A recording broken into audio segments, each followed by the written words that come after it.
আসসালামু আলাইকুম এভরিওয়ান। আশা করি সবাই ভালো আছেন, সুস্থ আছেন। আমি মোহাম্মদ রাজু। সো আমাদের ধারাবাহিক ক্লাস এসএসসি হিসাব বিজ্ঞান। গত ক্লাসে আমরা হিসাব বিজ্ঞানের প্রথম অধ্যায়, এসএসসি হিসাব বিজ্ঞানের প্রথম অধ্যায় হিসাব বিজ্ঞানের পরিচিতি পার্ট 1 কমপ্লিট করেছিলাম। যেখানে আমরা আলোচনা করেছিলাম হচ্ছে যে হিসাব বিজ্ঞান কি, হিসাব বিজ্ঞানের একটা কমপ্লিট একটা ধারণা নেওয়ার চেষ্টা করেছিলাম। আশা করি সবাই ওই ক্লাসটা করেছেন এবং ভালোভাবে বুঝতে পেরেছেন। আ আর যদি কোনো কোয়েরি থাকে আপনারা কমেন্ট সেকশনে জানাবেন অবশ্যই। তো আজকে আমাদের হিসাব বিজ্ঞানের পরিচিতি পার্ট 2। এই পার্ট 2 এর মাধ্যমে আমরা হিসাব বিজ্ঞানের আ এসএসসি হিসাব বিজ্ঞানের যে প্রথম অধ্যায়টা সেটা বেসিকটা কমপ্লিট করার চেষ্টা করব। এর পরবর্তীতে আমরা এই অধ্যায় থেকে আমাদের বোর্ড কোয়েশ্চেন বোর্ড এমসিকিউ যেগুলো আছে বইয়ের সেগুলো সলভ করব। ইভেন হচ্ছে প্রিভিয়াস ইয়ারের গুরুত্বপূর্ণ যে কোয়েশ্চেন গুলো আসতে পারে বা এসেছিল সেগুলো আমরা আলোচনা করার চেষ্টা করব। তো আজকের ১ম যে টপিকটা সেটা হলো হিসাব বিজ্ঞানের উদ্দেশ্য, প্রয়োজনীয়তা ও গুরুত্ব। আমরা যে হিসাব বিজ্ঞান শিখেছি বা হিসাব বিজ্ঞান যে আমরা কমপ্লিট করব, হ্যাঁ? হিসাব বিজ্ঞান কেন জানবো? হ্যাঁ, এর উদ্দেশ্যটা কি? সো ১ম যে উদ্দেশ্যটা আমরা পড়ব খুবই গুরুত্বপূর্ণ। সেটা হচ্ছে স্থায়ীভাবে হিসাব রক্ষণ। স্থায়ীভাবে হিসাব রক্ষণ।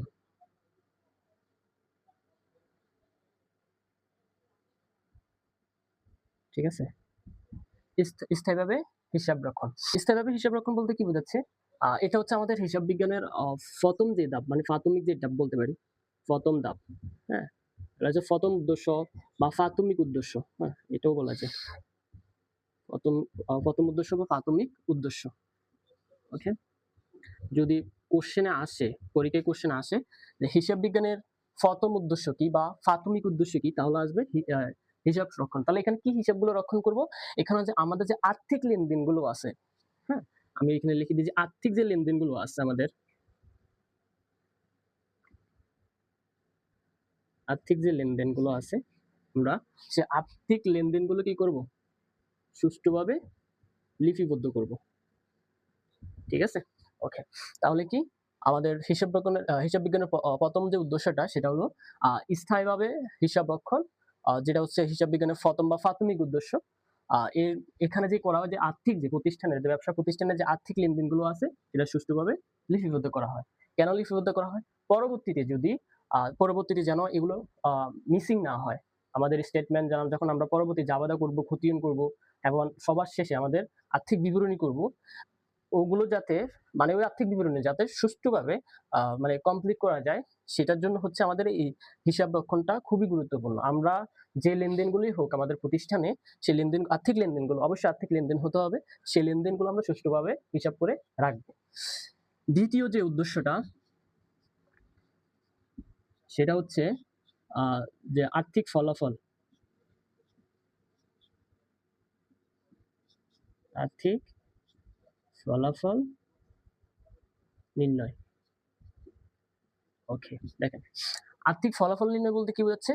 এখান থেকে আমাদের প্রতিষ্ঠানে কতটুকু আয়, আর্থিক ফলাফল বলতে বোঝাচ্ছে আমরা এখান থেকে যেটা বের করব আয় ব্যয়, হ্যাঁ?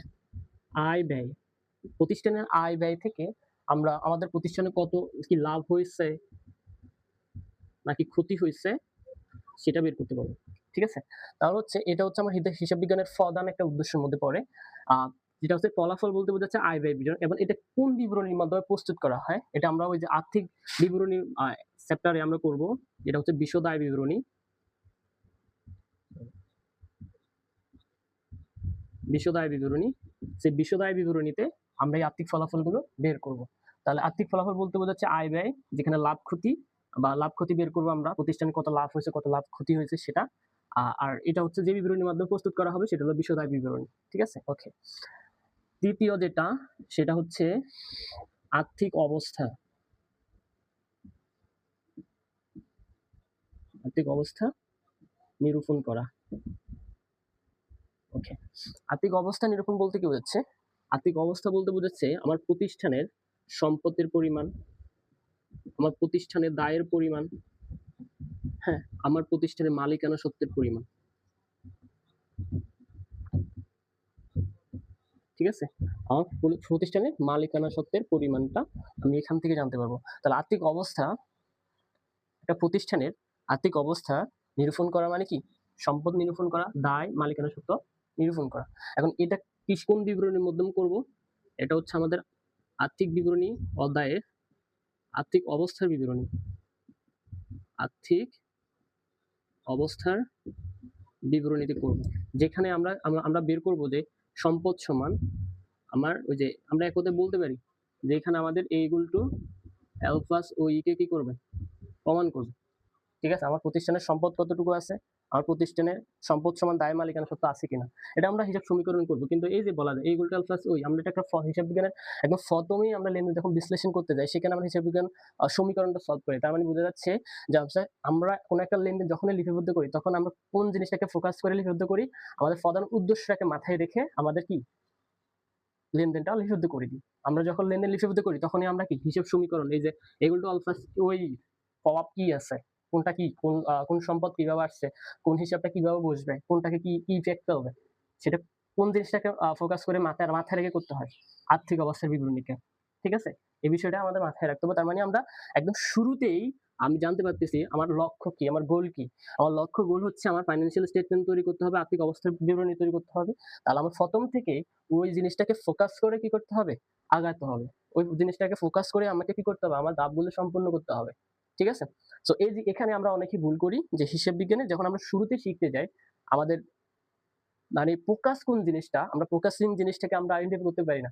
যে কারণে অনেকে আছেন যে হচ্ছে হিসাব বিজ্ঞানটাকে অনেক কঠিন মনে করেন। অ্যাকচুয়ালি হিসাব বিজ্ঞানটা কঠিন না, আমরা শুরুতেই হচ্ছে সব জিনিসকে সলভ করি। একদম অনেকে হচ্ছে সরাসরি আর্থিক বিবরণীতে যান, ঠিক আছে, যা কিছুই বুঝেন না। কিন্তু আমরা তো প্রত্যেকটা লেনদেনে আর্থিক বিবরণী সলভ করতেছি। আমার হিসাব সমীকরণ ওয়ান কাইন্ডস অফ আর্থিক বিবরণী, আমার আর্থিক অবস্থার বিবরণী যেমন সম্পদ সমান মোট সম্পদ সমান দায় মালিকানা সত্ত্বকে আমি প্রমাণ করে থাকি। এখানেও তো সেম, এখানে জাস্ট বিবরণী আকারে উপস্থাপন করা হয় আর এখানে ইকুয়েশনের মাধ্যমে উপস্থাপন করা হয়। বুঝতে পারছেন? এটাই। তাহলে এই যে আর ইম্পর্টেন্ট যেটা, যে এই দুইটা আর্থিক ফলাফল নির্ণয় এবং আর্থিক অবস্থা নিরূপণ করা, এটা হলো হিসাব বিজ্ঞানের প্রধান উদ্দেশ্য। মাথায় রাখবেন, এটা পরীক্ষায় আসে। প্রধান উদ্দেশ্য বা মুখ্য উদ্দেশ্য, ঠিক আছে। তাহলে যদি বলা হয় হিসাব বিজ্ঞানের প্রধান উদ্দেশ্য বা মুখ্য উদ্দেশ্য কি, তাহলে হবে আর্থিক ফলাফল ও আর্থিক অবস্থা নিরূপণ করা। একসাথেই লেখা যায়, বাট আমি আলাদা বোঝানোর সুবিধার্থে আমি আলাদা আলাদা লিখে বুঝিয়ে দিয়েছি। তাহলে যদি বলা হিসাব বিজ্ঞানের প্রাথমিক উদ্দেশ্য কি বা প্রথম উদ্দেশ্য, তাহলে হবে স্থায়ীভাবে হিসাব রক্ষণ। আর যদি আসে হিসাব বিজ্ঞানের প্রধান উদ্দেশ্য বা মুখ্য উদ্দেশ্য কি, তাহলে আর্থিক ফলাফল বা আর্থিক অবস্থা নিরূপণ করা। এটা হচ্ছে হিসাব বিজ্ঞানের প্রধান উদ্দেশ্য। ঠিক আছে, তাহলে আমাদের প্রধান উদ্দেশ্যকে মাথায় রেখে আমরা পরবর্তীতে যতগুলো লেনদেন আছে বা যতগুলো ট্রানজাকশন আমরা যতগুলো রেকর্ড করব সবগুলোকে আমরা এই প্রধান উদ্দেশ্যকে মাথায় রেখে করতে হবে।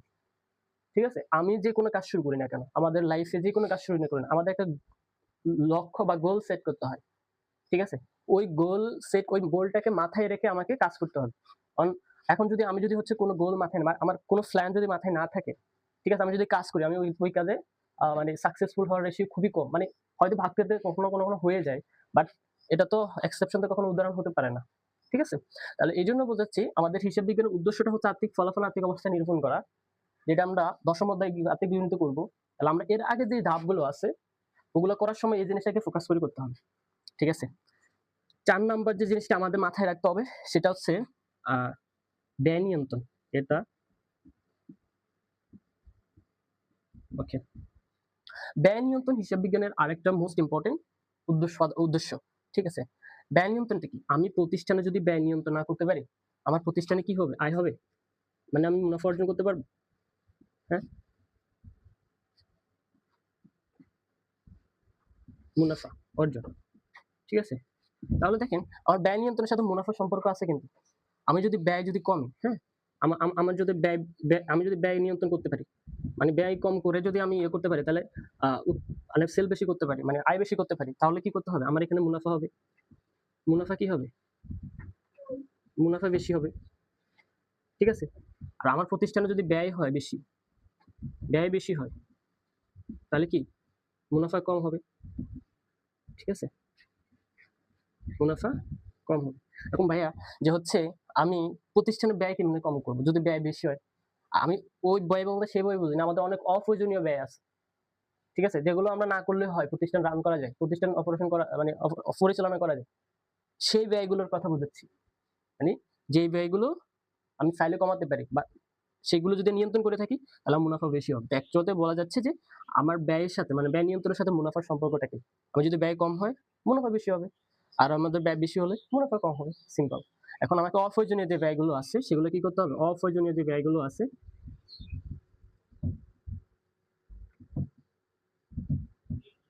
ঠিক আছে, অপ্রয়োজনীয় ব্যয়গুলো কি করতে হবে? নিয়ন্ত্রণ করতে হবে। ঠিক আছে, এই অপ্রয়োজনীয় ব্যয়গুলো আমাকে কি করতে হবে? নিয়ন্ত্রণ করতে হবে, মাথায় রাখতে হবে। তাহলে আমাদের প্রথম স্থায়ীভাবে হিসাব রক্ষণ, তারপর আর্থিক ফলাফল নির্ণয়, আর্থিক অবস্থা নিরূপণ করা, ব্যয় নিয়ন্ত্রণ করা। ঠিক আছে, আরেকটা গুরুত্বপূর্ণ যেটা আমরা বলতে পারি যে এটার মাধ্যমে আরো কি কি করা যায়, যেমন আমরা 5 নম্বর দিতে পারি যে আমাদের সিদ্ধান্ত গ্রহণ বা নীতি নির্ধারণের ক্ষেত্রে আমাদের হিসাব বিজ্ঞান গুরুত্বপূর্ণ। কি কি? সিদ্ধান্ত গ্রহণ বা নীতি নির্ধারণ। ঠিক আছে, তাহলে সিদ্ধান্ত গ্রহণ যদি করতে হয়, আপনি প্রতিষ্ঠানে যদি কোনো সিদ্ধান্ত নিতে চান বা কোনো নীতি নিতে চান, নীতি নির্ধারণ করতে চান, তাহলে অবশ্যই আপনাকে হিসাব বিজ্ঞানের জ্ঞান থাকতে হবে। ঠিক আছে, কারণ আপনার হিসাব বিজ্ঞানের মাধ্যমে কি করে? সংখ্যাগত উপস্থাপন করে, ফিগার।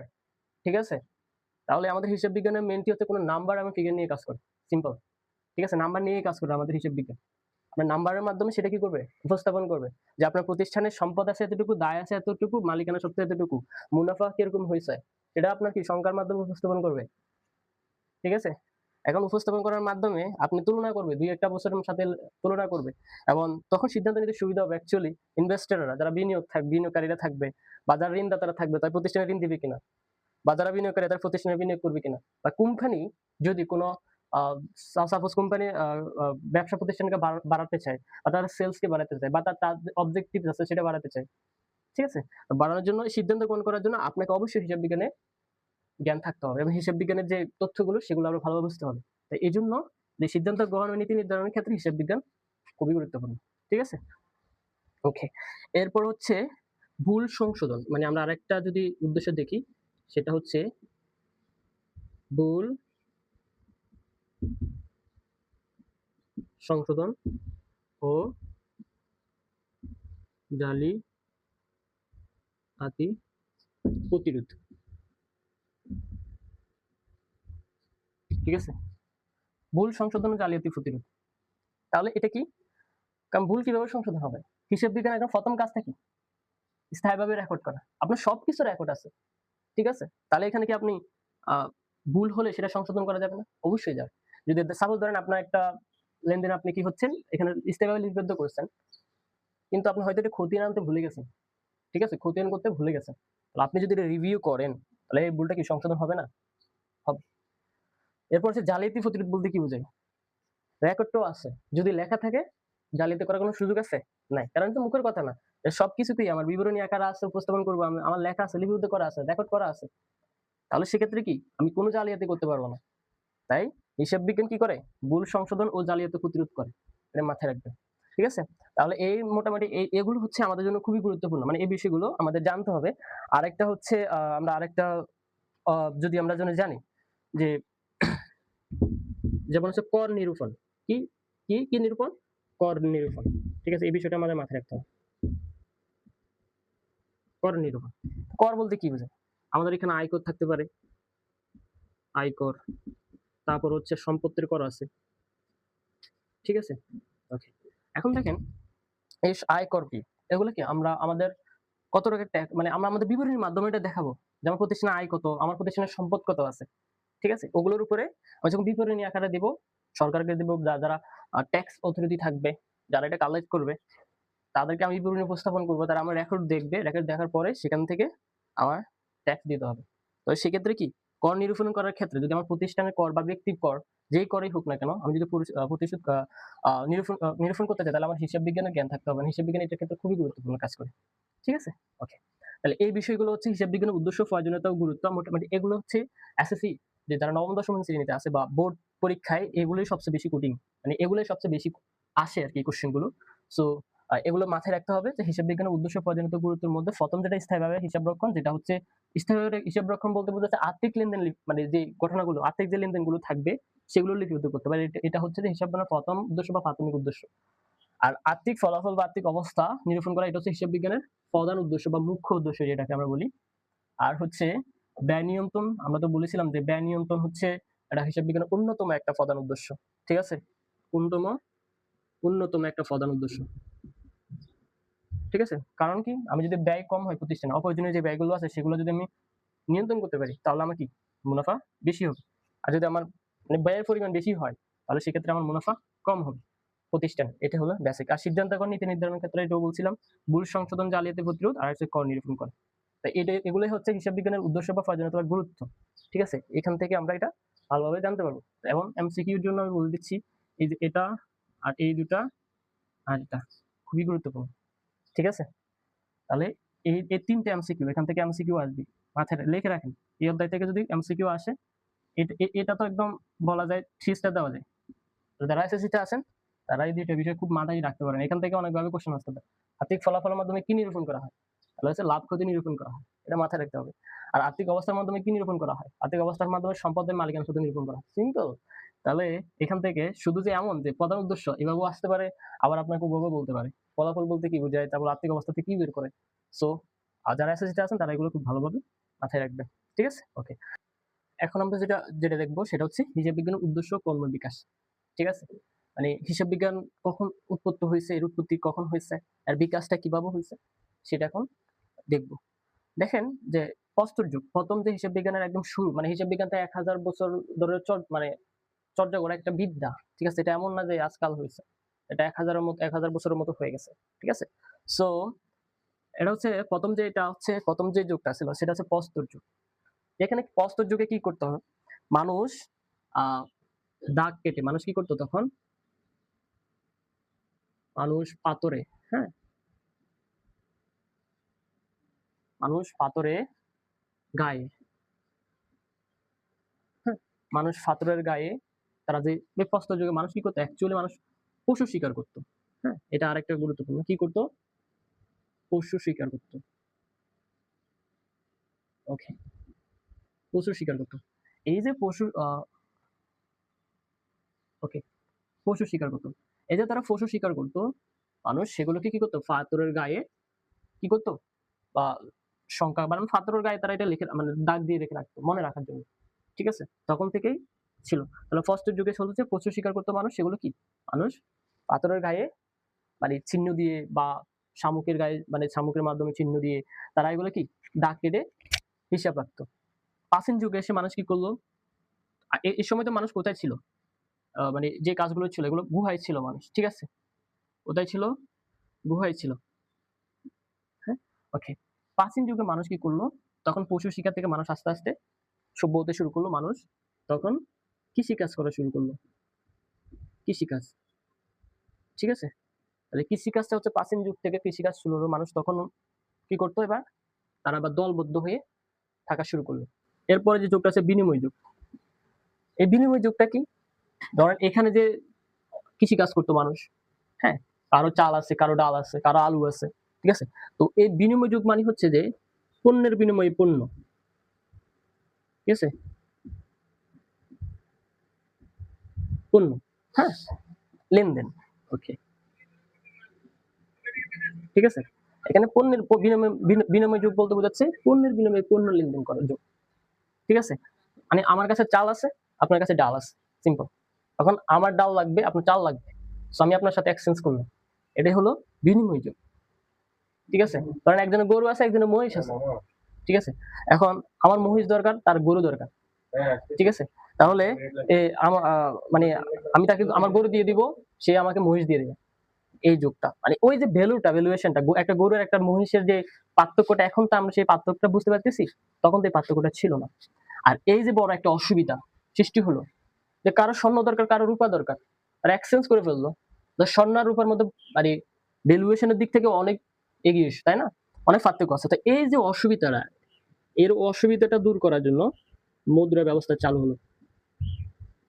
ঠিক আছে, এই অসুবিধাটা কি করার জন্য, দূর করার জন্য মুদ্রা ব্যবস্থা মানে মুদ্রা ব্যবস্থা চালু হলো, মুদ্রার যুগ। ঠিক আছে, তখন থেকে মানুষ কি একটা মুদ্রা ফিক্সড করলো, যে এই মুদ্রার এবং এই মুদ্রা দিয়ে মানে একটা পণ্যের ভ্যালুয়েশন এখন আমরা যেভাবে করি আর কি। চাল এত টাকা, ডাল এত টাকা, ঠিক আছে, তখন ওইটা মুদ্রার মতো করে চলতো আর কি। এরপরে হচ্ছে মধ্যযুগ। তখন কিন্তু হিসাব, এই যে মুদ্রা যুগ যেটাকে আমরা বলে থাকি, ঠিক আছে। তাহলে প্রথম প্রস্তর যুগ, মানুষ পশু শিকার করতো, সেটা পাথরের গায়ে লিখে রাখতো। প্রাচীন যুগ, কৃষিকাজ করতো। বিনিময় যুগ, পণ্য বিনিময়, পণ্য লেনদেন করতো। তারপর হচ্ছে মধ্যযুগ, এই যে পণ্য বিনিময় যে অসুবিধাটা আছে সেটা কি মধ্যযুগে এসে মুদ্রার মাধ্যমে সেটা কি নিরসন হয়েছে। তাহলে দেখেন এখানে সবগুলো কিন্তু কি হিসাব বিজ্ঞান এখানে জড়িত, তাই না? একদম প্রস্তর যুগ থেকে মানুষ হিসাব করে আসতেছে। এখন আসে মধ্যযুগে। মধ্যযুগে এসে হিসাব বিজ্ঞানে একটা মানে হিসাবের একটা বিপুল পরিবর্তন হয়ে গেছে, পরিলক্ষিত দেখা গেছে। যেটা হচ্ছে একজন লোক যে আছে পুরা হিসাব বিজ্ঞানটা মানে পুরা হিসাবটাকে একটা চেঞ্জ করে দিছে, ঠিক আছে। কি চেঞ্জ করে দিল? লোকটার নামটা কি ছিল? Luka Pacioli. লুকা প্যাসিওলি, এই মানুষটা, ঠিক আছে, আমাদের হিসাব বিজ্ঞানে কি পুরাই চেঞ্জ করে দিছে। সে কি করছে? সে হচ্ছে 1494 সালে, ঠিক আছে, তার একটা গ্রন্থ, ঠিক আছে, গ্রন্থটার নাম ছিল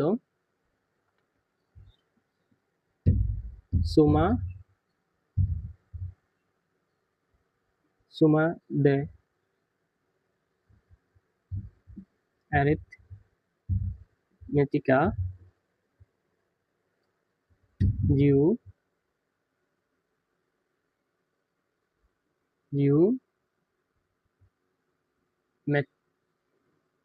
জিওমেট্রিয়া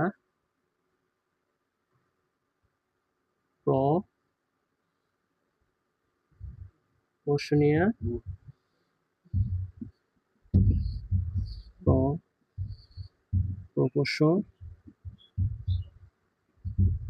লেখা।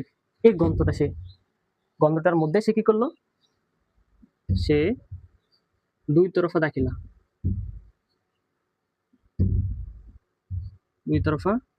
যেটাকে ইংলিশে বলা হয় ডাবল এন্ট্রি সিস্টেম।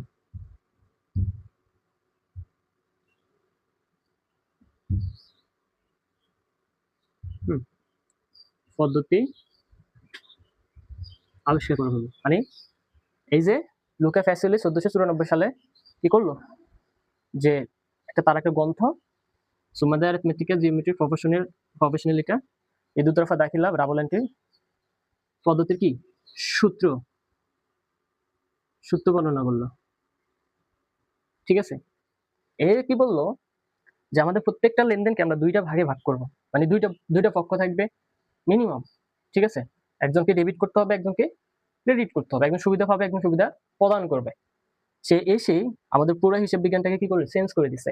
এর আগেও কিন্তু ছিল, এই যে লুকা প্যাসিওলির আগেও একজন মানুষ ছিল, তখন তো একতরফা বলতাম আমরা সেটাকে, মানে শুধু সম্পদ এবং দায়ের হিসাবগুলো রাখা হইতো। এই যে আমাদের এখন অনেকগুলো ব্যয় হয়, অনেক আয় হয়, এই হিসাবগুলো করা হইতো না। সো লুকা প্যাসিওলি এসে সে হিসাব বিজ্ঞানের ধারণাটাকে চেঞ্জ করে দিয়েছে। সে বললো যে তার এই যে গ্রন্থটা একটা জায়গায় সে বললো যে দুতরফা দাখিলা পদ্ধতি সে সূত্র বর্ণনা করলো, ঠিক আছে। তাই এই যে দুই তরফা দাখিলা পদ্ধতিকে হিসাব বিজ্ঞানের ভিত্তি বলা হয়।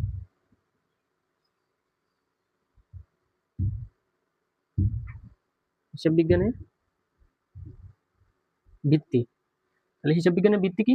দুই তরফা দাখিলা পদ্ধতি, ঠিক আছে। ওকে, এখন দেখেন তাহলে হিসাব বিজ্ঞানের ভিত্তি হচ্ছে দুই তরফা দাখিলা পদ্ধতি। এখন এই ব্যক্তির সম্বন্ধে অনেক সময় কোশ্চেন আসে, হ্যাঁ, এই ব্যক্তির সম্বন্ধে অনেক কোশ্চেন আসবে।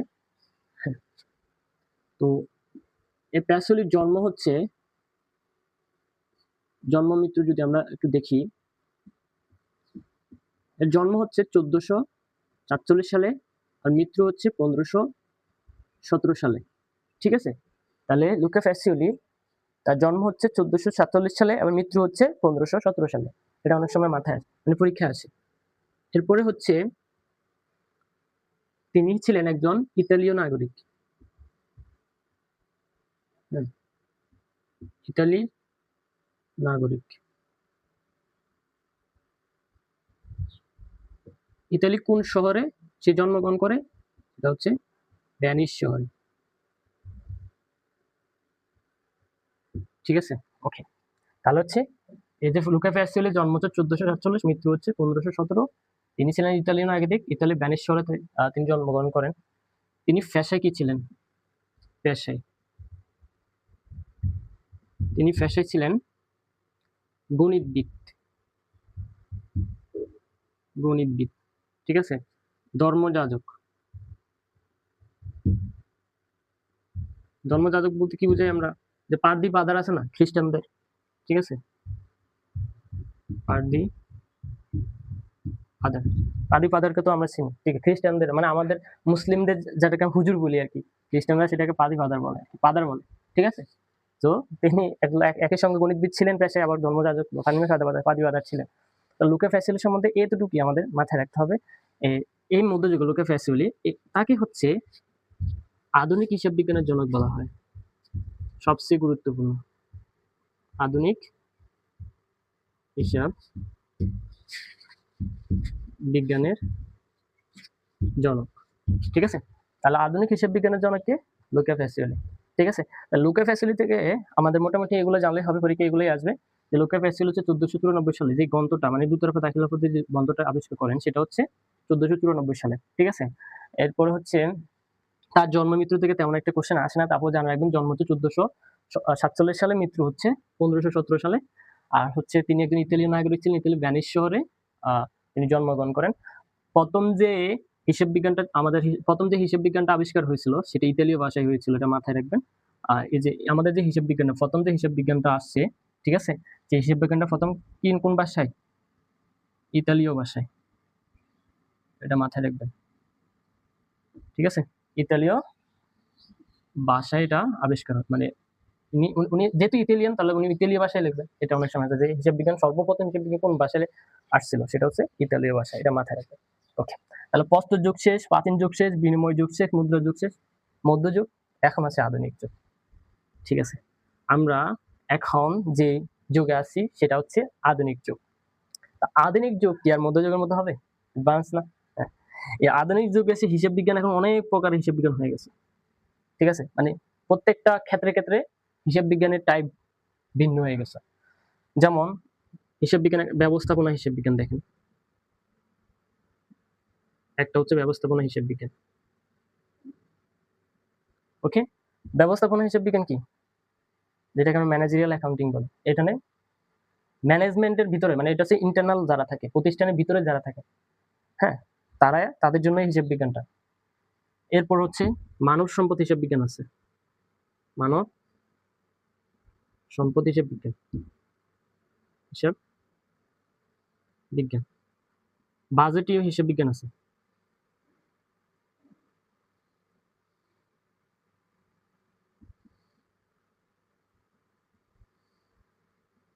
ঠিক আছে। তাহলে এগুলা এখন আরো অ্যাডভান্স হয়ে গেছে টেকনোলজি। এখন সবকিছু এখন হচ্ছে এই যুগ, আধুনিক যুগটাকে বলা হয় অ্যাকচুয়ালি কম্পিউটারের যুগ। এই যুগ কম্পিউটারের যুগ, ঠিক আছে। এখন সবকিছু কম্পিউটারের মাধ্যমে করা হয়, কম্পিউটারের সফটওয়্যারের মাধ্যমে কি করা হয়? যে সফটওয়্যার আছে সব সফটওয়্যারের মাধ্যমে আছে। কয়েকটা অ্যাকাউন্টিং সফটওয়্যারের নাম বলে দিই, যেমন হচ্ছে কুইক বুক, যেমন ট্যালি, ঠিক আছে। তারপর হচ্ছে এক্সরো, হ্যাঁ। এগুলো হচ্ছে আমাদের, আমরা যে হিসাব বিজ্ঞান পড়ছি, হ্যাঁ, এই যে জার্নাল করি, তারপর হচ্ছে মানে জাবাদা করি, খতিয়ান করি, হ্যাঁ, তারপর আর্থিক অবস্থার বিবরণী প্রস্তুত করি, এই যে সবগুলো এই সফটওয়্যারগুলোর মাধ্যমে সম্পূর্ণ করা যায়, ঠিক আছে। এখন আর ওরকম মানে আগে তো খাতায় কলম করা হইতো, ঠিক আছে, কিন্তু এখন আর সব খাতায় কলম করা হয় না, সব কম্পিউটারে থাকে। তো শুধু আপনি কোডটা মাথায় রাখবেন, আপনি ওই সম্পর্কিত সবকিছু পেয়ে যাবেন। এটা আমরা পরবর্তী ক্লাসগুলো তারা ভালোভাবে দেখবো। তাহলে হচ্ছে হিসাব বিজ্ঞানের উৎপত্তি কর্ণ বিকাশটা দেখে যদি হিসাব বিজ্ঞানের উৎপত্তি মেবি একদম মানে আমাদের যুগের যেরকম মানুষের যেরকম প্রাচীন যুগ আছে, একদম প্রাচীন যুগ থেকে মানুষের কার্যক্রমগুলো আছে, তেমনি হিসাব মানুষের তো হিসাব রাখবে, তাই না? তো মানুষের উৎপত্তি যখন থেকে প্রস্তর যুগ থেকে, তখন থেকেই কি হচ্ছে আমাদের হিসাব রাখা হইতো। এরপরে প্রাচীন যুগ মানুষ কৃষিকাজ করতো, এরপরে বিনিময় যুগ আসলো যে পণ্যের বিনিময়ে মানুষ পণ্য লেনদেন করতো। এরপর তখন একটা অসুবিধা সৃষ্টি হলো, সেই অসুবিধা থেকে মুদ্রার প্রচলন হইলো, ঠিক আছে। সেই মুদ্রাতে এরপর হচ্ছে মধ্যযুগ, যেমন লুকা প্যাসিলি এসে পুরো হিসাব বিজ্ঞানটাকে চেঞ্জ করে দিল, ঠিক আছে। যে মানে দুই তরফা দাখিলা পদ্ধতির সূত্র বর্ণনা করলো, যে দুই তরফা দাখিলা পদ্ধতি মানে কি, দুইটা পক্ষ থাকবে, একটা সুবিধা প্রদান করবে, একটা সুবিধা কি করবে, সুবিধা গ্রহণ করবে, ঠিক আছে। সে এসে পুরো হিসাব বিজ্ঞানটাকে একটু অনেক চেঞ্জ করে বললো। এরপরে আসলো আধুনিক যুগ। এখন তো এর উপরে ডিপেন্ড করে আরো আধুনিক বিষয়গুলো চলে আসছে, যে এখন একদম সফটওয়্যার বেস হয়ে গেছে। এখন আপনাকে আর খাতায় কলমে হিসাব রাখতে হচ্ছে না, সফটওয়্যারের মাধ্যমে সবকিছু টুকে রাখা যাচ্ছে। আমরা যখন কোনো একটা শপিং মলে যাব, তখন বিষয়টা খেয়াল করব। ঠিক আছে? স্ক্যানার আছে, স্ক্যানার দিয়ে ওই কম্পিউটারে সবগুলো হিসাব রাখা হচ্ছে। ঠিক আছে? ওকে। এরপর আবার যদি আমরা যদি কোনো ব্যাংকে যাই, তাও আমরা সেখানেও আমরা এটা দেখব। তো এটা হচ্ছে হিসাব বিজ্ঞানের উৎপত্তি এবং কর্মবিকাশ। ঠিক আছে? এখন যে টপিকটা পড়বো সেটা হচ্ছে মূল্যবোধ ও জবাবদিহিতা সৃষ্টিতে হিসাব বিজ্ঞানের ভূমিকাটা কি। সো যেমন ১ নম্বর আমরা বলতে পারি সততা ও দায়িত্ববোধের বিকাশ। আমার যেহেতু সবকিছু রেকর্ড করতে হচ্ছে, আমার এখানে সততার পরিচয় দিতে হচ্ছে। ঠিক আছে? যেমন আমি ১,০০০ এর জায়গায় আমি ১,০০,০০০ লিখতে পারব না, বা ১,০০,০০০ এর জায়গায় ১০,০০০ লিখতে পারব। এখানে আমাকে একটা সততার পরিচয় দিতে হয় এবং এটা দায়িত্ববোধ থেকে দিতে হয়। ঠিক আছে? সো আমাদের হিসাব বিজ্ঞান শিখায় যে হচ্ছে আপনাকে একটা সততা এবং দায়িত্ববোধের কাজ করতে হবে এখানে। মানে সততা এবং দায়িত্ববোধের কাজটা এখানে সম্পূর্ণ খুব ভালোভাবেই করতে হয়। ঠিক আছে? কারণ আ মূল্যবোধটা কি? অ্যাকচুয়ালি মূল্যবোধটা যখন আমরা দেখবেন, এটা হচ্ছে যে একটা জায়গায় থাকলে এখানে দীর্ঘদিন থাকার, যেমন আমি যদি আ আমি যে বাড়ির আশেপাশে, আমি যে বাড়িতে জন্মগ্রহণ করেছি বা যেখানে আমি বেড়ে উঠছি, সেখানে পরিবেশ সম্বন্ধে আমার একটা ধারণা জন্মাইছে। দীর্ঘদিন, এটা একদিনে হয় নাই। অনেকদিন থাকার ফলেই আমরা কি, আমার ওখানে একটা কি হয়েছে? একটা ধারণা সৃষ্টি হয়েছে। দীর্ঘদিনের অভিজ্ঞতা। ঠিক আছে? সো এটাই হচ্ছে মূল্যবোধ। ঠিক আছে? এই মূল্যবোধ মানে হচ্ছে সততা এবং দায়িত্ববোধের বিকাশ ঘটায়। এটা মাথায় রাখবেন। এই কাজটা করে থাকে আমাদের হিসাব বিজ্ঞান। এরপর হচ্ছে ব্যয় সচেতনতার সৃষ্টি। কিভাবে কম ব্যয় করা যায়? কিভাবে কম ব্যয় করে বেশি আউটপুট পাওয়া যায়? এই বিষয়টা হচ্ছে আমাদের হিসাব বিজ্ঞান আমাদের এখানে শিখায়। এবার হচ্ছে নৈতিক আর্থিক প্রতিবেদন সৃষ্টি। ঠিক আছে? প্রতিবেদন। নৈতিক আর্থিক প্রতিবেদন বলতে বোঝাচ্ছে যে আ আ নৈতিক মানে আমার যেটা একদম সঠিক যেটা, সেই প্রতিষ্ঠানের সেটা কি উপস্থাপন করা। ঠিক আছে? ভুল কোনো কিছু উপস্থাপন করে না। কারণ আমরা জানি যে আমাদের হিসাব বিজ্ঞানের মাধ্যমে আমরা যে প্রতিবেদনগুলো তৈরি করি, ঠিক আছে? সেগুলো কাদের জন্য?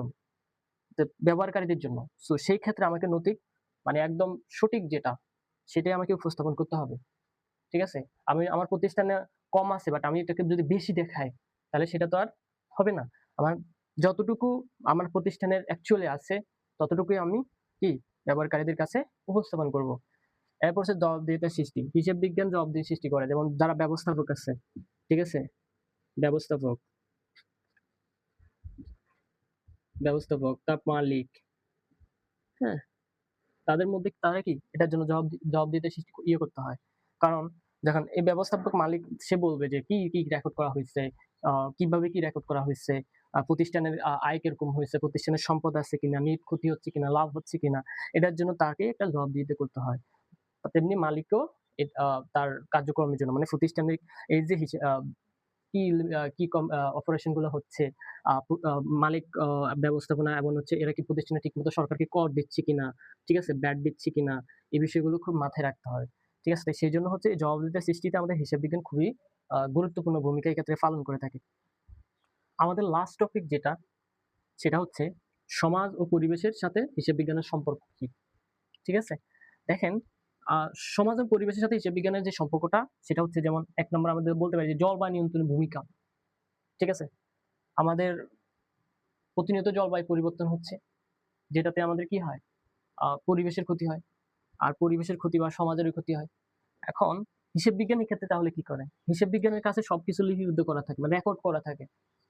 একটা ব্যবসা প্রতিষ্ঠান যে কার্যক্রমগুলো করে, তাদের সবকিছু রেকর্ড করা থাকে। এখন সেই ক্ষেত্রে হিসাব বিজ্ঞান দেখাবে যে হচ্ছে একটা প্রতিষ্ঠান আ সে কি জলবায়ু নিয়ন্ত্রণে কোনো ভূমিকা রাখা উচিত কিনা? সে সেটা তার সংখ্যা তথ্যের মাধ্যমে প্রকাশ করবে, উপস্থাপন করবে। তো এইজন্য হচ্ছে আমাদের হিসাব বিজ্ঞান হচ্ছে জলবায়ু নিয়ন্ত্রণে ভূমিকা পালন করে থাকে। ঠিক আছে? তারপর হচ্ছে শিল্প কারখানা বর্জ্য নিয়ন্ত্রণ। সিম্পল। আমি শুধু ইন্ডাস্ট্রি খালি মুনাফা অর্জন করার জন্য শুধু ইন্ডাস্ট্রি করে ফেললাম। কিন্তু একদিকে আমার পরিবেশটা ক্ষতি হয়ে যাচ্ছে। এই বর্জ্য কারখানা মানে এই কারখানা শিল্প কারখানার যে বর্জ্যগুলো, এগুলো কোথায় যায়? এগুলো পরিবেশে দূষণ সৃষ্টি করে না। ঠিক আছে? পরিবেশে কে থাকে? মানুষ থাকে। ঠিক আছে? মানুষটা কি? আল্টিমেটলি আমাদের ব্যবসা প্রতিষ্ঠানের মেইন স্টেক হোল্ডার যারা আমরা বলি আরকি। ঠিক আছে? মানে মেইন যে জিনিসটা, প্রত্যেকটা বিজনেসের মেইন বিষয়টা কি? মানে যাদেরকে ফোকাস করে সবকিছু করা হয়, সেটা হচ্ছে কনজিউমার। এখন কনজিউমার একটা পরিবেশে থাকে। এখন আপনি যদি মানে ওই যে তাদেরকে চিন্তা না করে শুধু ইন্ডাস্ট্রি খুলে রাখেন, ঠিক আছে? তাহলে তো হবে না। ঠিক আছে? একটা সার্টেন টাইমে যখন তারা বুঝতে পারবে এটা, তাহলে আপনি অল্প সময়তে কি হয়ে যাবেন? তখন ভ্যানিশ হয়ে যাবেন। তো এই জন্য হচ্ছে হিসাব বিজ্ঞান সেটা তথ্যের মাধ্যমে প্রকাশ করে যে হচ্ছে আপনার দূষণ কিরকম হচ্ছে, সেখানে আমরা বাজেট রাখতেছেন কিনা। তো আপনি যদি সেখানে বাজেট দেন যে আমি শিল্প বর্জ্য মানে শিল্প কারখানার যে বর্জ্য আছে সে নিয়ন্ত্রণে আমি কত টাকা বাজেট করছি, তো হিসাব বিজ্ঞান সেগুলো লিখে রাখে এবং সেগুলো খুব বিবরণী আকারে উপস্থাপন করে।